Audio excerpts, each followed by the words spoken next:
It started with silence. The kind of silence that feels heavy, thick with tension, anticipation, and the weight of millions of unseen eyes watching through screens. The red light above the camera flicked on, and in that single instant, everything changed. "Welcome back to the Megyn Kelly Show," the host said smoothly, her voice calm, her posture sharp, eyes glinting with practiced confidence. Across from her sat Congresswoman Jasmine Crockett, fiery, bold, and unflinchingly outspoken. She adjusted her mic, her heart steady but her mind racing. She knew Megyn was not here for a friendly conversation. She was here for a battle. The debate began with simple policy questions: economy, leadership, accountability. But soon, as it always does on live TV, it turned personal. Megyn leaned forward, her voice cutting through the air like a blade. "Congresswoman, with all due respect, you seem more interested in headlines than hard work. Do you really believe your passion translates into progress?" For a moment, Jasmine froze. The audience gasped. Cameras zoomed in, the perfect TV moment. But what no one saw was what was happening inside her.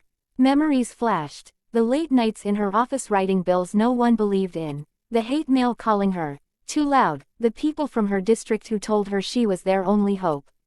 She wasn't just sitting in a studio, she was standing in a storm of everything she'd fought for.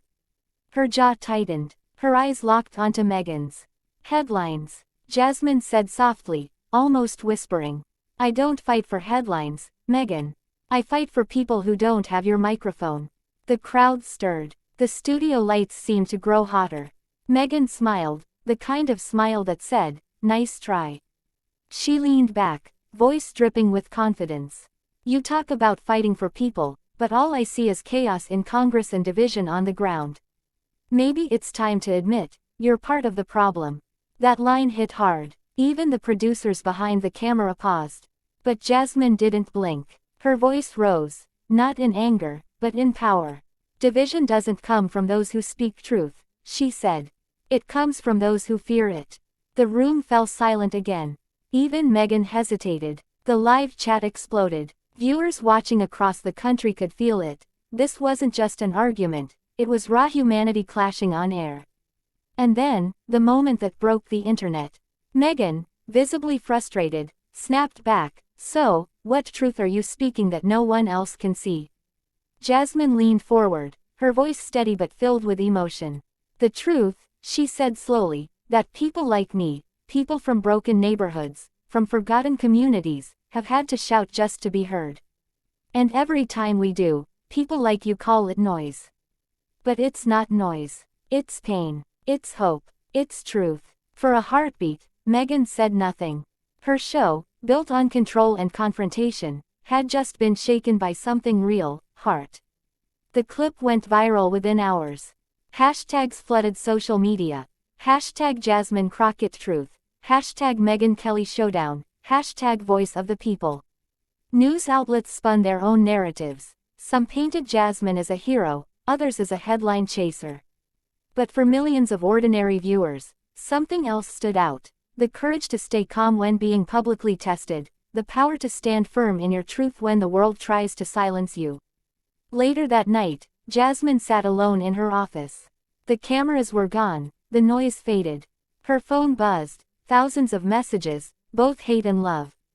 She put it face down and stared at the city lights outside her window. A quiet knock came at the door. Her assistant peeked in, holding a small envelope. "It came from your hometown," she said softly. Jasmine opened it, a handwritten letter. From a teenage girl. The words were shaky but full of warmth. "Greater than, I saw you on TV today. They tried to make you small, but you stood tall. Thank you for showing me what strength looks like." Tears filled Jasmine's eyes. She smiled through them. "That's why," she whispered. "That's why I do this." The next morning, Megyn addressed the interview on her podcast. "We may disagree," she said carefully, "but Jasmine Crockett reminded us all of something important. Passion isn't chaos, and truth doesn't always come wrapped in calm tones. Sometimes, it comes in fire." And for the first time in a long while, both women earned a new kind of respect, from each other, and from a country desperate to see something real. The world moved on, as it always does, but that moment remained, a symbol of how confrontation can lead to clarity, and how one voice, when used with purpose, can shake even the most unshakable rooms. Message: never silence your truth for the comfort of others. Even when they try to destroy you publicly, your strength, your authenticity, can become the very thing that changes the conversation. Because sometimes, the loudest roar doesn't come from anger. It comes from courage.